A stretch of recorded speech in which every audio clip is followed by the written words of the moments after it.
3. So I thought that I would go over it because people wanted me to, and I think it will help everyone. So let's look at what we were doing here. You're given these scatter plots that show two groups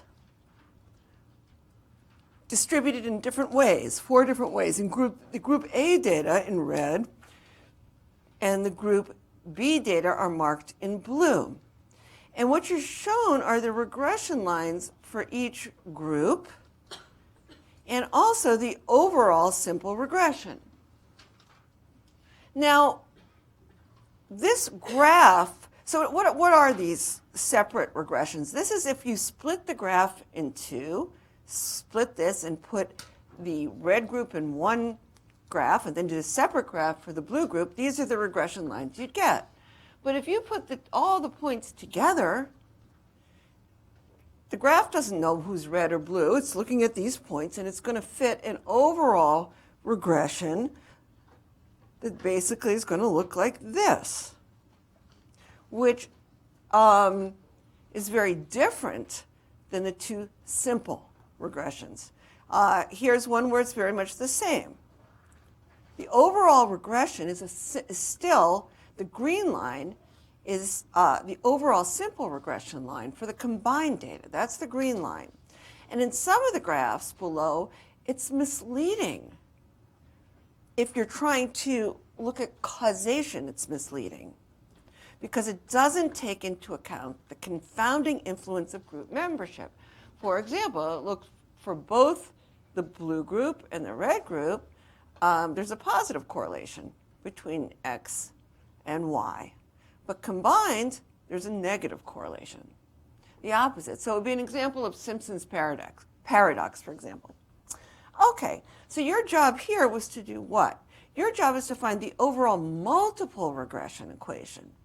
Now, the multiple regression equation can't be pictured in 2D. It has 3 dimensions. We're going to include group membership.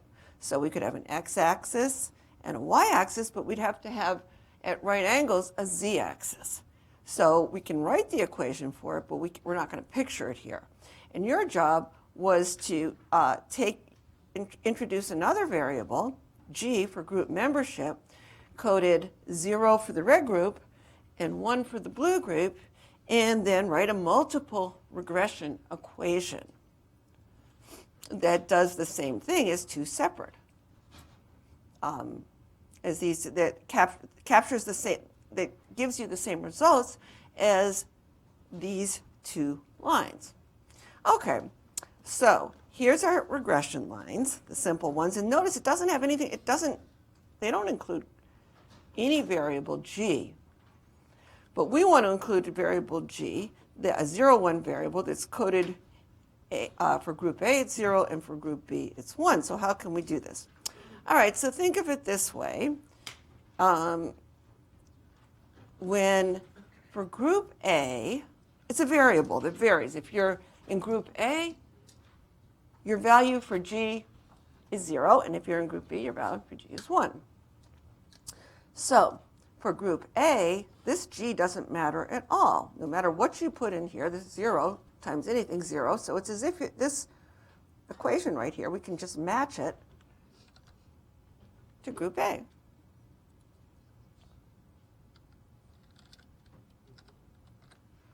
So that's what the hint said. Fill in the intercept and x coefficient to fit the group A equation when g is equal to 0. So it doesn't really matter what I put in here. That will certainly yield, when g equals 0, when we stick a 0 in for g, we'll certainly get group A, which is what we want. Now, how about the only other value that g takes on is 1? And we want to make sure that when we put a 1 in there that we get group B. Well, the group B has a 2.5x like that. We just want negative 6.3 here. Because when that's 1, that's going to be negative 6.3. But uh-oh, look, we have this 5 here. So we're not going to get negative 6.3. So we just want to subtract off that 5. And that's what we want to put in here. Negative 6.3 minus 5. Can we submit that just like that? I don't think so. Let's try it. I don't think it will do that math. Let's just make sure. What did I get? A wrong answer. Oh, yeah, it ignores that. Okay. So we just have to do the math, and we get a negative 11.3.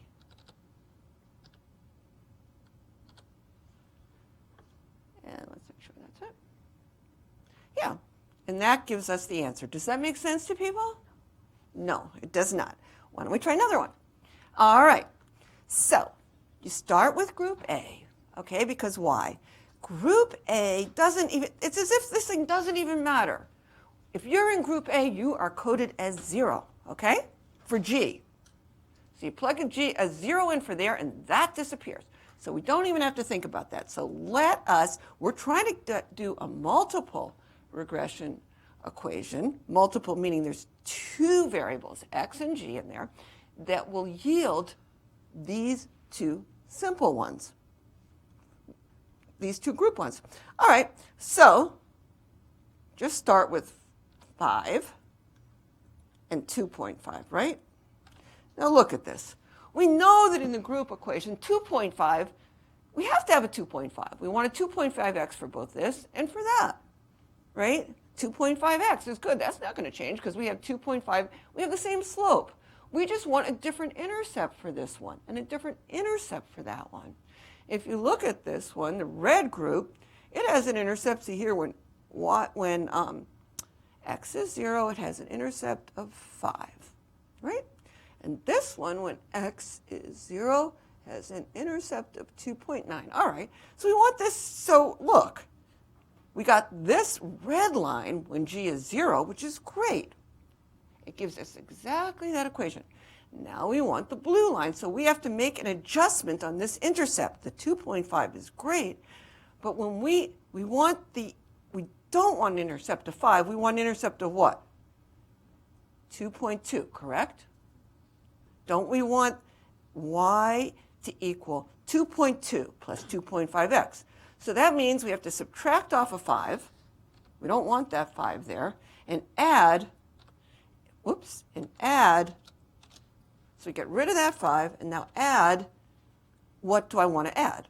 Now I have 2.5x plus what? What do I want to add? 2.2. And that is my answer for that. So if you say, so just do that. What's 2.2 minus 5? Hello? Negative 2.8. So we'll put that right in here, and that should work. All right. Yay! We can do one more if you want. Yeah. So whenever we do a multiple regression equation, do you use group A as the equation for the base, or? Group, you use whichever group.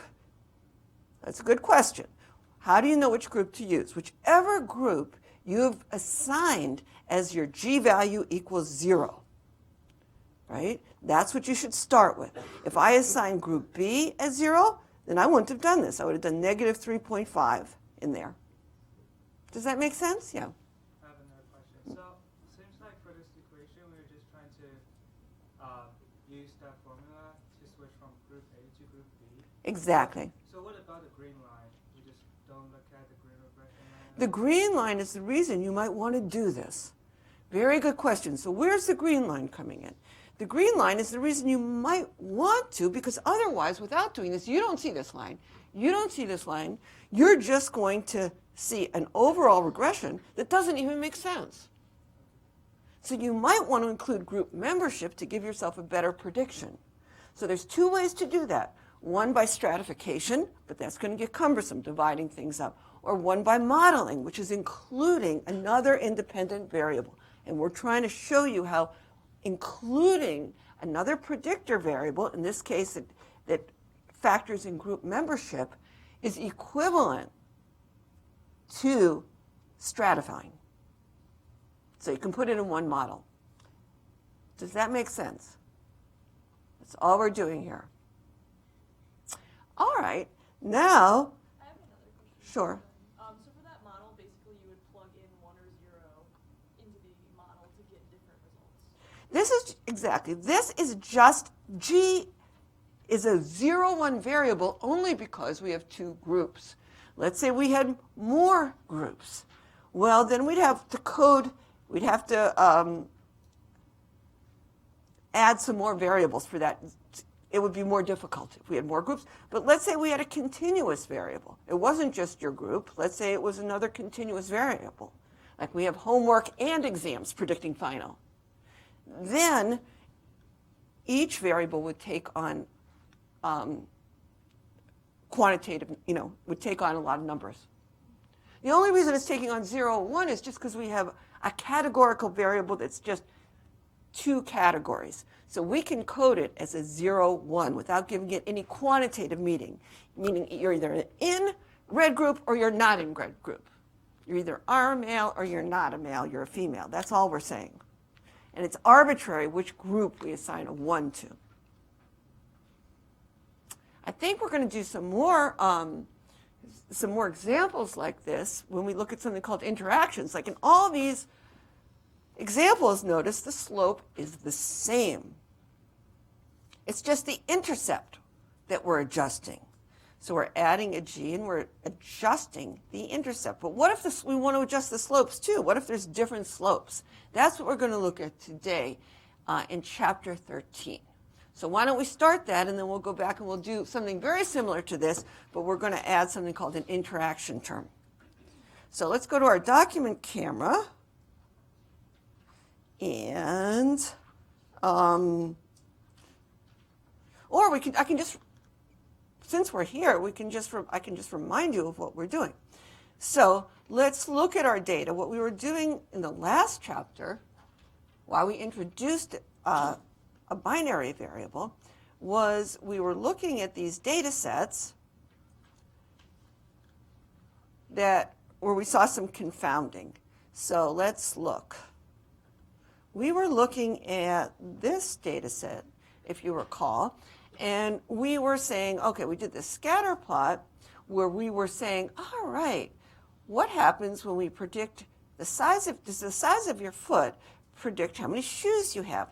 And we saw, wow, we saw this negative regression. And we said, what does that mean? Does that mean that the bigger your foot, the fewer shoes you buy? Why?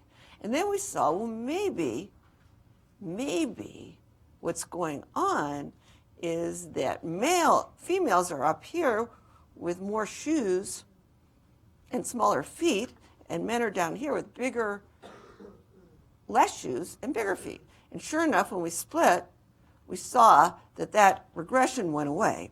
So when we combined the plots, you can see it and colored them. So we had a lot more females in this class, and you can see that those plots I gave you were an exaggerated version. Imagine the women way up here and the men way down here. I just gave you a very exaggerated version of what's going on here, but you could see how, look, now there's pretty much flat slopes. And so, but now let's look, we're going to look at another data set. So here what we did was we said, here we can go to our document camera. Now we can go right back and forth. Let's just remember where we left off. Okay, so here we are from last time. We were where? We left off. This is the data set we just looked at right here. And we said, okay, our Stat 100 survey data showed the negative correlation between size of people's feet and how many shoes they had. And then we thought gender was a likely confounder. So we broke the population, we stratified, and the relationship disappeared. We got essentially no slope in either. The slopes are about the same. There's almost no effect due to shoe size. The effect we saw was almost entirely due to gender. So that's where we did this multiple regression right here. But now, and we only took into account, we saw pretty much that the shoe size was not significant and the gender was what was driving it. But now let's look at this example. So this, as we saw,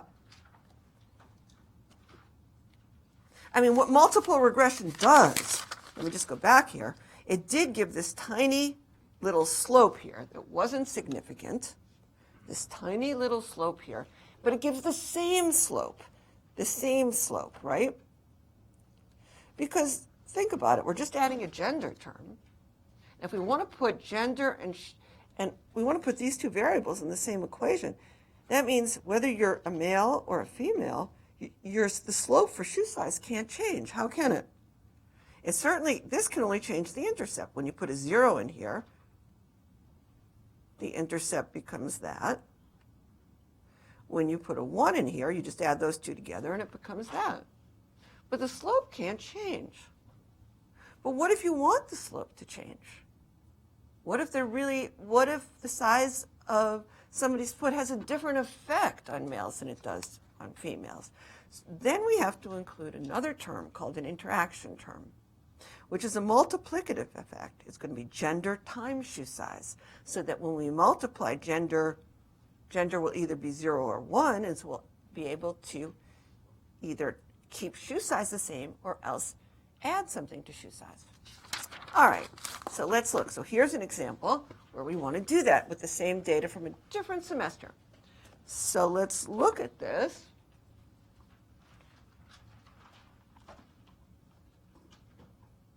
So multiple regression without an interaction term forces the same slope for all levels of each variable. What do I mean by that? For example, for the gender variable, for both 0 and 1, males and females, you're going to have the same slope, right? Unless you do something else and include a multiplicative term, and that's what we're going to do. So all levels have parallel slopes. In the case in our previous chapter 12, that was appropriate since both the male and female slopes were about the same in the individual scatter plots. But what if the slopes aren't the same? What if the relation between shoe size and shoe number differs for males and females? And this data set, it did. This is how I thought it was going to be for all our data sets. This was from fall 2012, and I thought for men, the size of your foot doesn't matter.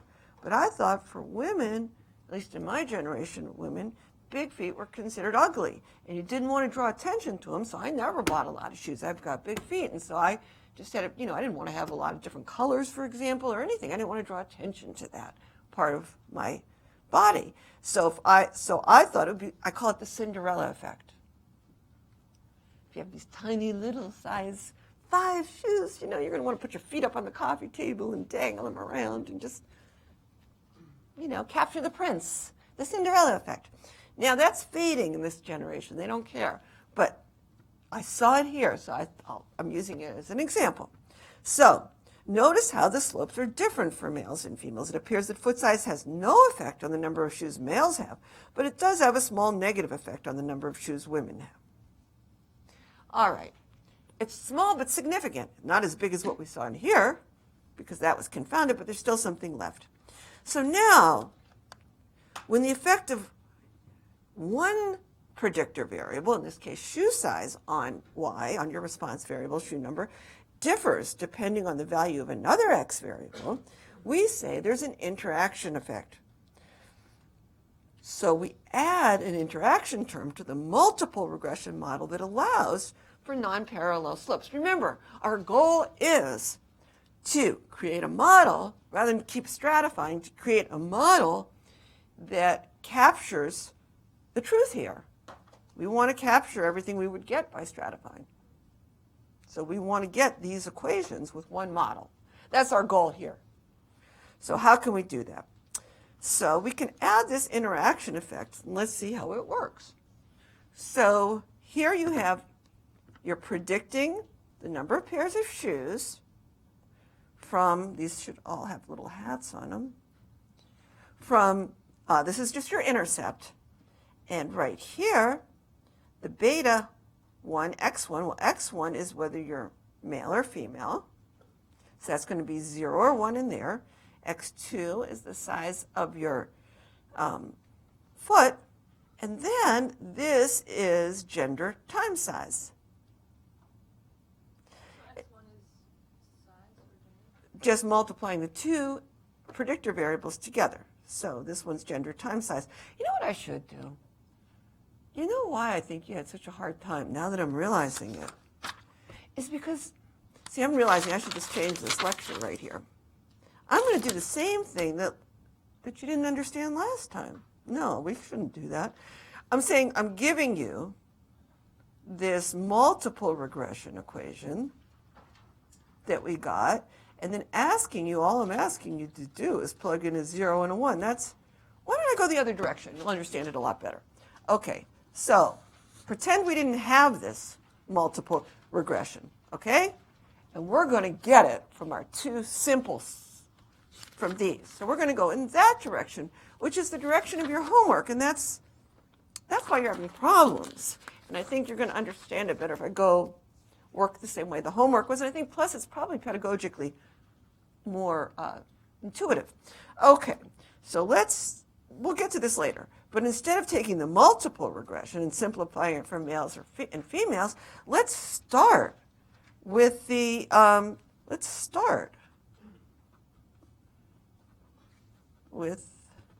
male and female equations, separate equations that we have. Those simple separate equations. And then from there, go to the multiple. I think maybe that will help you understand it. You see, I really like that you ask a lot of questions, and you did on your homework and make it known that you don't understand, so that it helps me figure out how to explain it better. So let's see if this works, and you tell me if it works. All right, so now we've got these two equations. This is what was on your homework, but now it's even more complicated, so let's look at it. So here's the two equations you're given, okay? Male and female, and you're going to, from that, you're going to get the multiple equation. Let's see how to do that. So we're just going to copy these two down over here. And for the males, we have the number of shoes, which we'll call Y, equals 5.849 plus, see, it has nothing to, it just has that plus the size of your foot, 0.6555. I apologize for all these decimals, but we might as well just put them in, times what? Times the size of your foot, okay? So that's times the size. I'll just put S for size. All right, we've got that. And for females, what do we have? And for females, you have another one. It's different, and it's different in both the intercept and the slope. So let's look at it, and it's 29.24 minus 1.17. So now we have 29.24, is that right? Already I forget it, minus 1.117 times size again. All right, so now we're going to take these two and combine it into a multiple. And the multiple is going to look like this. You have Y equals some intercept, right? Plus something times the size, plus, now what are we going to add? We have to add whether you're male or female. And we're going to call that G for gender, okay? Or group. G for gender. And now we have to decide how to code this. For this one, we'll say G equals 0, because that's how I coded it in the program. And for this one, we'll say G equals 1. All right, so we got that. So we're taking into account group. But now we're also going to add something called an interaction term, and you'll see how it works. And that is going to be, an interaction term is going to be these two multiplied together. So it's going to be G times S, or S times G, doesn't matter. Those two multiplied together. All right, now from these two, we want to get one multiple that will yield exactly this equation, which is the truth, what we really have for men, and this equation for females. So let's start the same way. always start with the variable where g is equal to 0.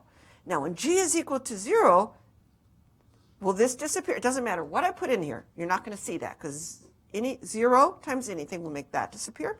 And again, 0 times anything. So that's gone. So all we have to do is just stick this here and this here. And we're set for men. Agreed? Agreed? Does that make sense to everybody?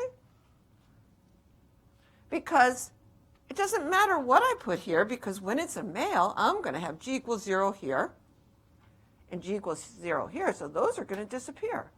So we certainly want 5.849 here. I can put them in.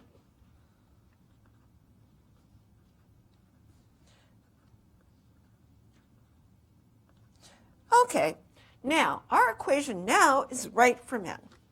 But now we also want, the whole reason we did this is we want to make it right for women too. So let's think, what do we want to get for women? Let's just ignore this for a minute. For women, g is equal to 1. So when you put a 1 in here, that's going to give you like their intercept. And when you put a 1 in here, that's going to give your slope, this simple equation. We want, let's forget about this for a minute. We want this to look like this. 29.24 in here. And we want negative 1.117 there. Then, when g is equal to 1, we have exactly that equation. 1 times that, don't we? If we forget about this part. But we can't forget about this part. Yikes. So I want this to be, I have that, right? So what should I do? What I want to do is subtract that off, right? I just want to get rid of that. So I should just put negative 5.849 and then add my 29.24. Then I'll be good. And same here. I want to get rid of that, so I'll put negative 0.6555 and then add my what? Negative 1.117. Do you see that? Does that make sense? So now I get exactly what I want. So we should do that. So what do I have here? I have 29.24 minus 5.849 there. And here I have this minus that. So do you see what we're doing? What is this? This is the female intercept minus the male intercept. That's all it is. It's the difference between the intercepts here, and this is the difference between the slopes. This is the female slope minus the male slope. We have a difference for both of them. That's all we're doing. So this adjusts it. So we just should do that. What is 29.24 minus 5.849 should go in there. So let's just do that. So that's, okay, so we have 29.24 minus 5.849, and we get 23.39, which is exactly what we want within rounding error. See, that's all I'm doing. Okay? Does that make sense? And we'll do the same here. If we do negative 1.117, which is the slope. I'm choosing the slope where g is equal to 1. Okay? Taking the one that was g is equal to 1 minus the other group where g is equal to the intercept where g was equal to 0. So that's, the slope where g was equal to 0. So that's minus 0.6555. And we get, oh, 0.0. This one I got wrong. No wonder it wasn't working out. This is what? Let's look on the other side. the other side. I copied it wrong. Oh, no wonder. Duh. Thank you. Who said that? Yay, thank you. No wonder it didn't work out well. I just said, what? I just got a wrong answer. Okay. So now we'll do it again, and it should work out. So now we have, okay, so now we have negative 1.117 minus 0.06. Oh, look at all those fives. Do we really? Oh, well. And we get negative 1.8255. And, well, within rounding, it's the same thing. Does everybody understand? I'm confused about where the, like, right before the interaction, it's negative 0.0655. Why is it negative there? I just wanted to get rid of that. Oh, so you're, like, canceling out the terms? Yeah, because I want it to be left. Like, this is what I want. But I want to subtract that off, because if I leave that, if I don't, I'm not going to get the female slope. This is what I want. So I say, okay, let's just get rid of that. Take that and then just subtract that off. Does that make sense? Yeah. I think I just got mixed up a little bit. It's just the female slope minus the male slope. So what's the above multiple regression? Do you want to go back and do this? This direction? And we could. This is the easy way. What it's saying is, what is this multiple regression equation simplify to males? Well, you can see it right here. Here it is, and it simplifies for males into that. For males, you just get rid of the here. This is written let's write this way so you don't get confused. Just the way we put shoe size first here. All right, so we'll do it. So for males, we have y equals 5.849 plus 0.65. I did it again. Wow. All these decimals. Zero, that matters. 0.06555 times your shoe size, times size, plus the rest is going to be 0, but we'll put it in a new way. It's going to be 23.39 times 0 minus 1.182 times 0 times s. All right, so those cancel out, and we certainly get this. Right? And for females, we're going to have this the same, 5.849 plus 0.0655 times size. But now we have the 23.39 times 1, right? 23.39 times 1 minus the 1.182 times 1 times size. So now there's where we're going to add these two together. When we add those two together, we'll get this.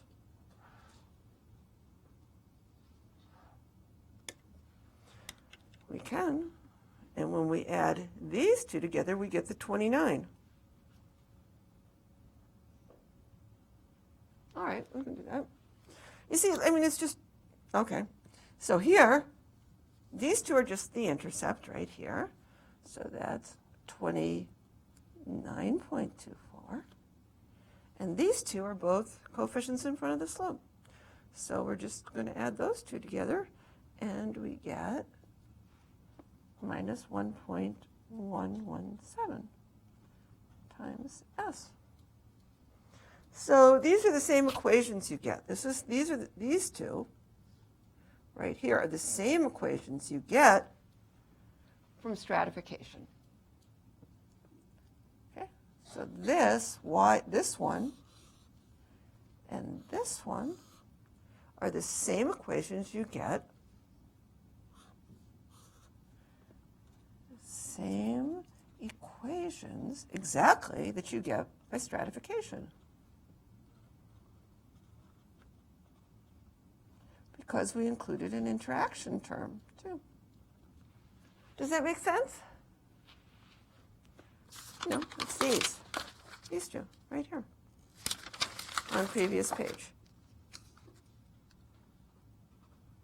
Why don't we do some examples, and I think will help you. So since, how about we look at the homework? Since some people had so much trouble with the homework last time, let's look at the homework. Let's do Wednesday so you can get a head start on that. And let's do it together. So we'll go back to the Lon Kappa. And by the way, I want to show you something that you can do these. If you go to practice homework, you can do this homework that was already due Monday again and with different numbers and get new randomizations. All right, and now let's go to the new homework that's due and do this problem. This is okay, it's very similar to what we had before, but now we're going to add an interaction term. And we can do it together because, look, the chance that you're going to get the same randomization is very low. You're going to get different numbers, so we can start and work on this together. All right, so now the scatter plots below show two groups again, and they're going to be distributed in 4 different configurations, and we're going to go from the simple to the multiple. So let's do this. And this is the overall. Now this multiple regression equation can't even be pictured in 3D because we have another variable here. So you can't picture this visually, but we can certainly, that doesn't mean we can't make a model, and we want to make a model that yields exactly this equation for the red group and this equation for the blue group. So now, again, group A, the red, is 0 for G. So this G is going to turn to 0, and this is going to turn to 0. So for everybody in the red group, this will disappear, and we want to match this equation to that. So obviously what we want to put in here is what?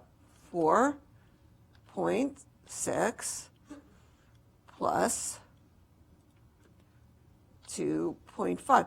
Notice these have different slopes. Look at them. They're opposite here. They're different slopes. So now, what do we want? Now let's just focus on this part. All right, now what do we want this part? Let's look. Now when we want the blue group. In the blue group, for all points in the blue group, you have a value of 1 here. It's a variable that's 1 here and 0 there. Okay, so now you put a 1 in here, and that will give us the intercept here. That'll just be a number. So let's just put, what we want is 11.75 in there, right? But wait a minute. That would work if we just ignored those, but we can't. That would give us 11.75 plus 4.6. We don't want that. We want we want to subtract that off. We want to end up with 11.75 there. We want to match it to that. So it's minus 4.6. Now it will match, correct? Want it? So what's that? 11.75 minus 4.6 is 7.15, correct? So I'll just put a 7.15 in there. Now how about here? Now I want to end up with negative 2.5, don't I? That's what I want to end up with. But I'm not going to. I'm going to end up with 0 the way it is now, right? So I have to subtract that off. Minus 2.5, which will give me what? What should I put in there then? I put in negative 5. Negative 5 plus 2.5 will give me that. So that should be my answer. Did I make a mistake anywhere? Is that right? Everybody agree? Okay, and that's it. And that's the idea. Does everybody understand that? Do I need to do any more or no? Do you think you're good? Are you good, everybody? It's not too hard, and I think you've got the hang of it. Now, like you had before, if you switch, what happens? Let's think about it. If I recoded it, let's pretend that now group B was coded as 0. Then what would I do? If I coded group B as 0 for G, which I could easily do, then wouldn't I just put that in here? Right? And then what I'd do is do exactly the same thing. Then I'd take this group, whichever one you code as 1, you're going to say the intercept of that one minus the one you coded as 0, and the slope of that one minus the slope you coded as 0. These two things are just the difference. This is the difference in intercepts, and that's the difference in slopes. Why is that the difference in slopes? Because you have the x there. That's the slope. Why is this the difference in intercepts? Because this g is just going to turn into a number. And that'll be your differences in. Does everybody understand? All right. Now, before we forget, let's write that down in our notes. So let's go back to the document camera because we didn't answer that question. What is the interpretation of the interaction term? Well, what is the interpretation of the interaction term? The interpretation of the interaction term is the difference in slopes. In particular, it's whichever one you code this interaction term is the one that has the slope. So it's, in this case, it's the female slope, because we coded that one as g equals 1 minus the male slope. And are the slopes different? Yes. What is that difference? The difference is your interaction term. So the difference is that. Yes.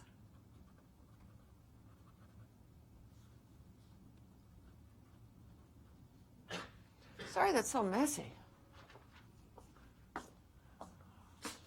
But do people understand it? Raise your hand if you understand it. I want to get a feel. Okay. Okay, good. Now,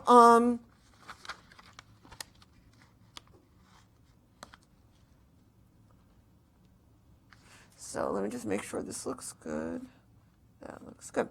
Okay. Now,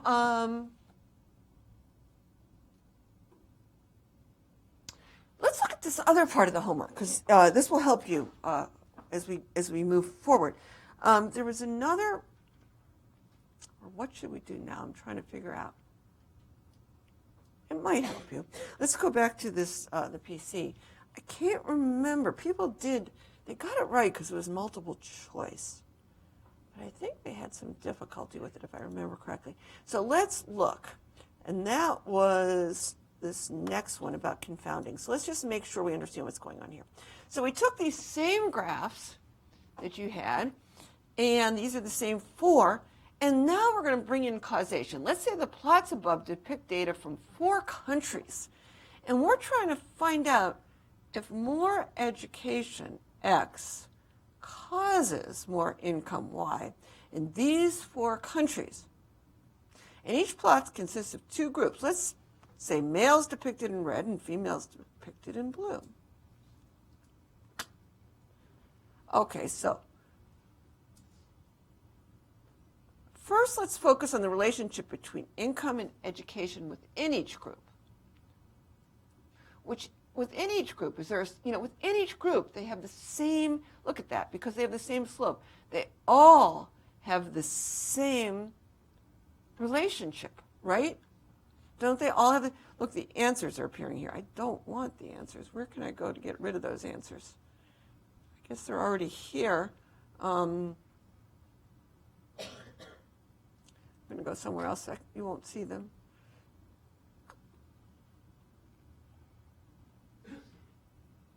Okay, here they are. So, now the next question says, now let's focus on the overall regression effect, the green line. For which plot does the overall regression effect agree with the group ones? So here you have this strong positive, and this one it agrees, and same with this one, but this one, these two, it disagrees. So what's the problem here? What's it saying? If we're trying to figure out whether more education causes or leads to more income, and we group these together, we'd get even though within each, both within males and females, it does, overall, it looks like no. The more education you have, the less income you would get. So it's misleading. It's confounded. I mean, if we wanted to know whether we should educate people, right, and we just group everybody together, we'd say don't. The more education you have, the worse off you are. So it would lead us to the wrong conclusion. Or if this was, let's say, a drug dosage, the more drug you get, the more the cure rate. If we stick everybody together and say, hey, no, that drug does terrible for both groups overall. So you don't, this overall effect is bogus. It's just because of the artifact of how it's due to this confounding influence. So that's why you want to separate these out or include them, do that by modeling or stratification. Do you understand? Okay.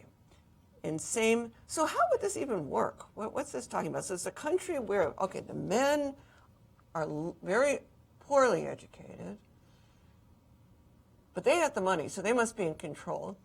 And then they're forcing the women to like go to school. Well, that's pretty grueling. You know that, sitting here looking pretty tortured. So they're torturing the women by forcing them to have all this schooling so they can work. You know, they're still going to get paid more, but look, they got all the money. That would be a country like that, right? Actually, you know, maybe it's like some of those Arab countries where, you know, these uneducated people sit on, all of a sudden they've got oil, like the Beverly Hillbillies or something. They're just rich, and then they can import, like educated Indians or something, I don't know, and have them work for them. They'll still give them some money, something like that. I'm just trying to make up a scenario. But you understand, that doesn't mean both for both groups, they do a little better if they're educated by the same amount. Does that make sense? In a situation like that, where like the slope is basically the same for the two groups, is it still a confound, like the group distinction?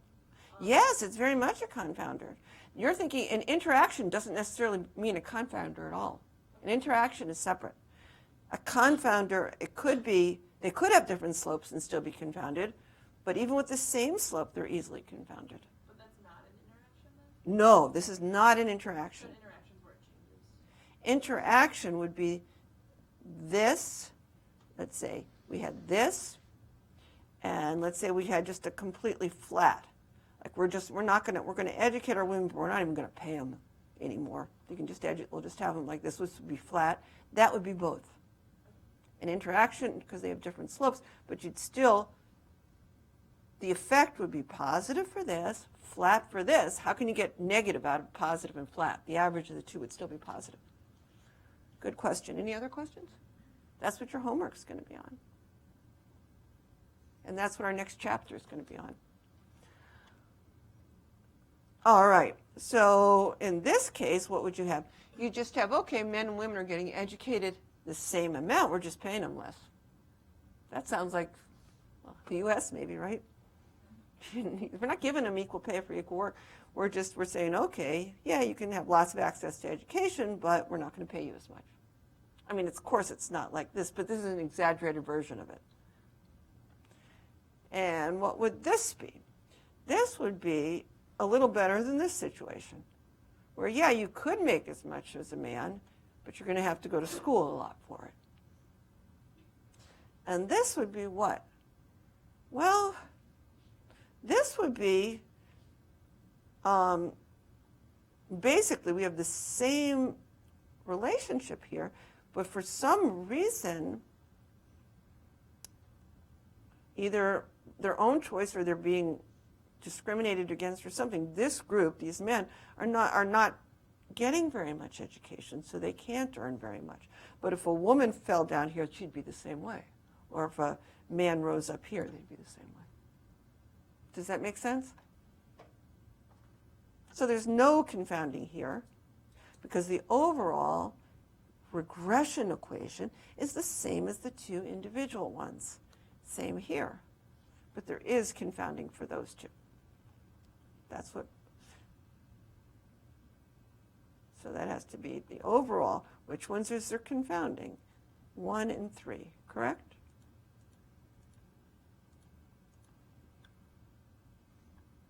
And now, for which pluses agree? They agree in 2 and 4. Did everybody understand that? Okay, so now that you understand that, let's look at Hannah's question of how, now we're going to throw interactions in the mix, and how does that all play out? So that's the next chapter. So let's go to the document camera, and hopefully I'm going to give you, right after this, I'm going to give you some time to work on, we can work on some homework together. Because it's due Wednesday, I want to give you a head start. So let's look at this, and we'll look at homework just like it. Or homework just like some of, maybe not just like this one, but get started on your homework. All right, so now interactions and confounders, I'm trying to give, are not the same thing, and here's a visual explanation of it. So let's say we're trying to figure out if X causes Y, and the data consists of these 2 prior groups here, A and B. So you have 2 groups in all of these. Now, combining the 2 groups, and rather than separating them into 2 separate graphs, combining them can give an overall regression effect that's misleading when there's an interaction or when there's a confounder. So now, for each of these, indicate whether there's only confounding, only an interaction, both, or neither. Well, an easy way to look at it is basically interactions are really easy. Different slopes within the group. So the 2 groups have different slopes, right? So here the slope, this is basically flat, this is basically flat. They have the same slope, so there's no interaction here, right? How about here? This one has this same slope, so there's no interaction there. Now here, this one has a slope like this one has a slope like this, so there obviously is an interaction, and this, different slopes, so there's an interaction. So interactions are very easy to spot. Now, what about confounding? Now, confounding means, remember, confounding has a different effect on Y for group A than it does for group B. And, oh, no, excuse me, that's interaction. Boy, sorry. Sorry, I went on automatic pilot there. Scratch that. Confounding is a difference between the 2 groups. A difference. So they're going to have different X's, averages, a difference that's influencing both X and Y. So they have different X averages, and the effect on Y is different. The overall slope is not the weighted average of the 2 group slopes, right? So for example, let's look at this. All right, so here, both these conditions, 1 and 2, have to be satisfied. Both of them. You have to have 2 different groups. Here, the averages are the same. This one and this one. They're spread over the same. So this, they basically, they don't have different X averages for the 2 groups. So there can't be any confounding here. They have different slopes, but they don't have different X. So this is only an interaction. There's no confounding here because it violates that first principle. So you might think, looking at this, wait a minute, but there is confounding, isn't there? So what do I mean by no confounding? I mean that the overall effect is the average of the 2 group effects. For example, let's say this was some kind of educational, teaching method, and this is how well people learn. And I had no choice. I had to teach males and females together, okay? Now, for one group, it might have a great effect. For the other group, it might have a terrible effect. But overall, basically, if there's equal numbers of males, it's just, they cancel out. So overall, the effect would cancel out. Whereas, watch something like where there's confounding would be, okay, let's say this is a teaching method here. And the overall let's say this is boys and this is girls, or vice versa, in this teaching method, I could say, hey, this teaching method really works. And that's bogus, because it doesn't work for either group. So confounding creates this wrong. An interaction term isn't wrong. It's accurately can describe, but confounding means that it's wrong to group them together. You're going to get when you're looking at causation, you're just going to get a wrong result, because the overall slope, this is your overall slope, is not equal to the average of these two slopes. Do you see what I mean? It's just an artifact of how you're grouping these, how you're placing these on the paper here. You're graphing them together. They should be separate. It's confounding. It's giving you the wrong information. So it's not the average of the individual group slope. So it's confounding. It's confused. You make the wrong conclusion here.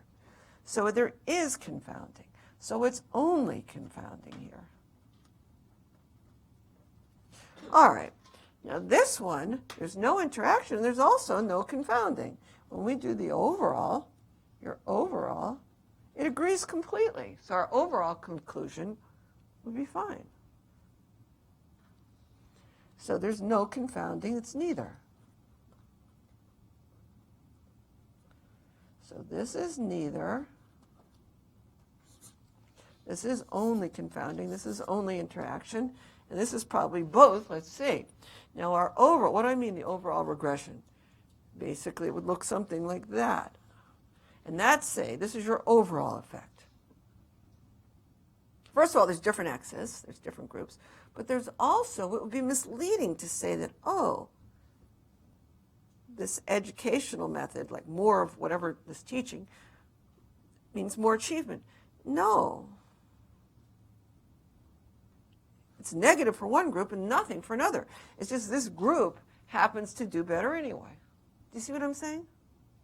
So this is your overall effect, and this is it's an interaction. It has different effects and confounding. So this is both. So that's sort of the idea. Does that help at all? Do you understand? Did that answer your question, Hannah, somewhat? Yeah. All right. Now, how about if we spend this last time here? I want to encourage you all to come to class, and I want to give you some help on the homework that's due really soon. Today's Tuesday, it's due tomorrow night. So why don't we get a start on that? So even if you don't have your computers, if you do, you can get them out. But even if you don't, let's look. And we already did. So what's your homework look like? It looks like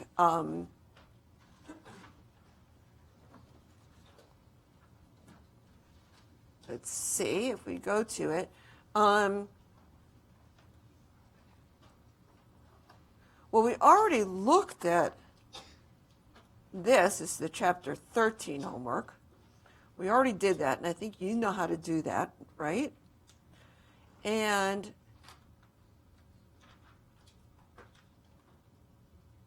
does everybody understand that? How to do this one? All right. And okay, so now, and by the way, if you switch the coding of the groups, it can't affect equations that don't have G. I mean, switch group A to be coded as G equals 1 and group B to be coded as G equals 0, vice versa. It can't affect these because there's no G in there, right? You know that. Okay, so now let's look at your other question. You have this question and you have this one. All right, so this one is an example of this is an observational study that showed a negative correlation between heights and weights of a group of athletes when grouped together. So what could be confounding the results?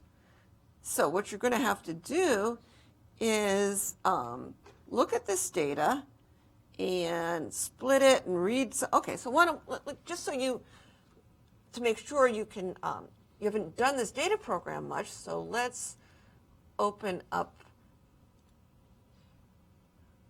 if you go here, I think it's taking you to a different place. Why don't I take you to exactly the place that you'll that's in Lawn Kappa? So you want to go to this where I used to store the data called istix.net/fireman because I took pictures from there.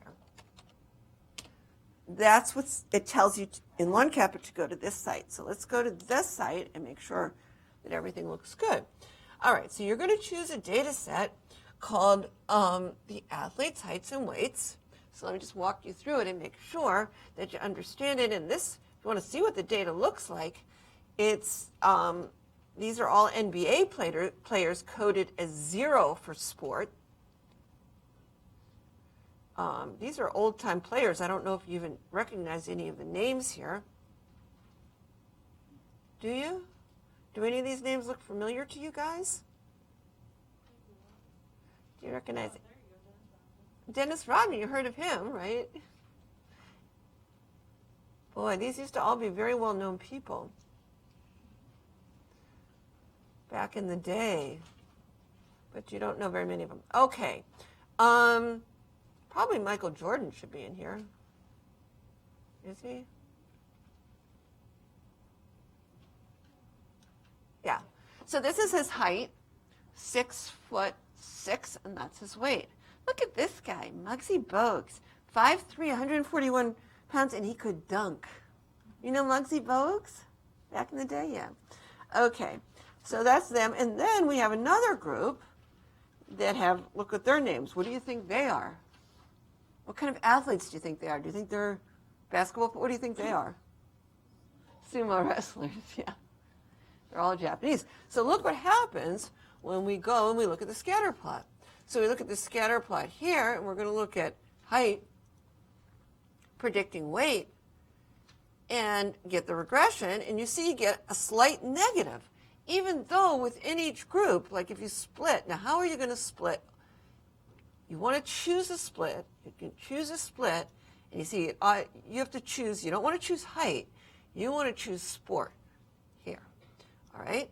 So now you split on the sport, and what it's going to give you is, see, you have two positive. You can even combine them, and you see you have two separate groups. These sumo wrestlers are shorter and heavier, and these NBA players are taller and skinnier, and that's why it makes it look like there's a slight negative correlation. But you get, so here's the two separate. These are the two separate. They have different regression equations, right? You want to get those with a multiple regression equation, and you really don't, I mean, you could do it by hand, but what you're going to do instead is you're going to go, just to show you how this program works, you are going to go back to home and do it this way. You're going to go to regression and choose the y variable you're predicting weight, weight. And you're going to be predicting it from height and sport, and that will not be, if you do this equation without an interaction term, this will not allow for different slopes for the height. Just one slope for the height, and so you need to put an interaction term, and that is going to allow for two different slopes. So you're going to look at these and make sure that this equation does yield the two separate equations. So this is easier. You're just going to put in a 0 or a 1 for sport, and you're going to see that you get those two other equations. So you can play around with that. But I wanted to just, if you want to just stick around now, and if you have your computer, you can work on it and get it done, and I can help you if you need help. But a lot of you I know don't have your computer. So that's it for today, and you can stick around if you want and work on your homework. And I'll help you if you want.